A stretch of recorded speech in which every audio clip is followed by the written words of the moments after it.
What's going on, my peeps? I'm back on the road, Arlington, Texas this night. Mexico versus Suriname. It's going to be an interesting one. Mexico struggle against the Dominican Republic, and now they're playing against another athletic team with a bunch of European players, albeit in some different leagues. So I'll be covering this one tonight. I want to talk about last night, Canada versus Honduras. A few things.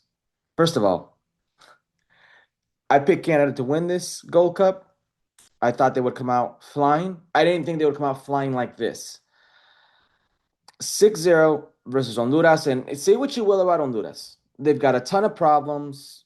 The federation, the players, tons of turmoil.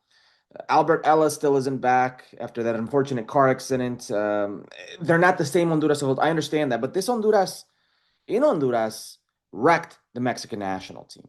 Gave them serious problems and put them up against the wall in the Nations League qualifying. Like they almost didn't qualify to the next round because of this Honduras. So on their day, they're a very good team. You have to respect that. And not too long ago, this Canadian program was losing games to this Honduran program 8-1 in World Cup qualifying in important games. There was a massive gulf in difference between Canada and Honduras. And yet they took it to Honduras this way.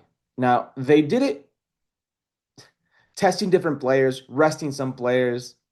They scored six different goals, and Jonathan David wasn't one of those goals. It's like the Bayern Munich versus Auckland scoreline where there's 10 goals scored by Bayern Munich, and not one of those goals is from Harry Kane. That's what it was like. But he was involved in a lot of those goals. Jesse Marsh wasn't on the sideline. I understand this. But the way Jesse Marsh has his team playing, they are a perfect tournament setting team. They're so disciplined, they're so defensively orientated, and when they get the ball in high positions, they just come right back down your throat. And it's pretty fun to watch. They're fast, they're technical, they're dangerous in 1v1 positions. Tejan Buchanan, I don't know what he's been eating. Keep eating it. The man's been on fire lately. The move to Villarreal has given him a sense of confidence. He wasn't playing at Inter Milan, so he needed to move. Goes to La Liga. It seems to suit him. Jonathan David, I mean, here's a guy who is in the biggest moment of his life.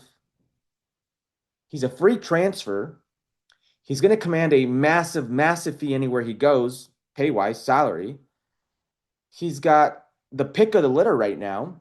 And if he gets injured in this Gold Cup, a lot of those things can seriously be put in jeopardy. And yet he is here.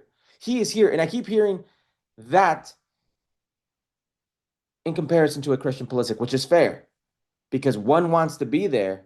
One's saying, I can't rest right now. One's saying, I need to keep going. The other one's saying, my body tells me different. But Jonathan David, right now, the way he is playing, his playmaking ability underneath the nine, he's a complete player. This man is a complete player. Did not score a goal, but still one of the most dangerous players on the field. The give and go with Seager, the right back, the way he delicately chips it into his path. And then Seager does a very good job of finishing that off. But Jonathan David is a complete player, and he's a big reason as to why this team is going to be one of the favorites in this tournament. They started out at plus 550. Those were the odds, plus 550 for the bookies in Vegas for the Canadian men's national team to win this tournament.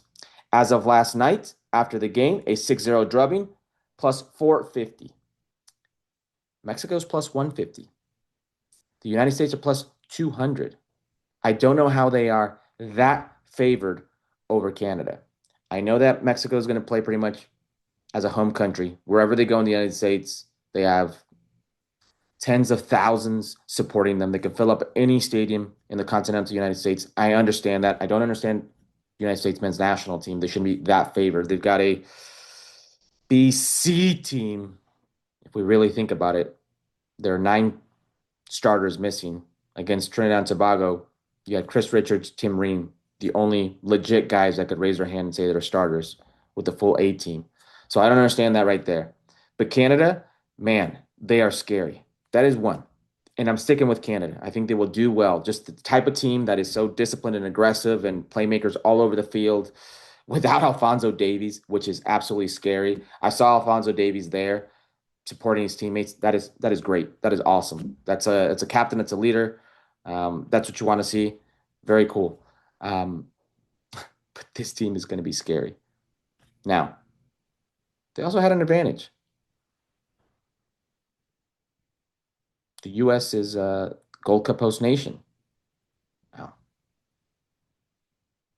Canada had this game in BC place in Vancouver. That is a massive, massive advantage.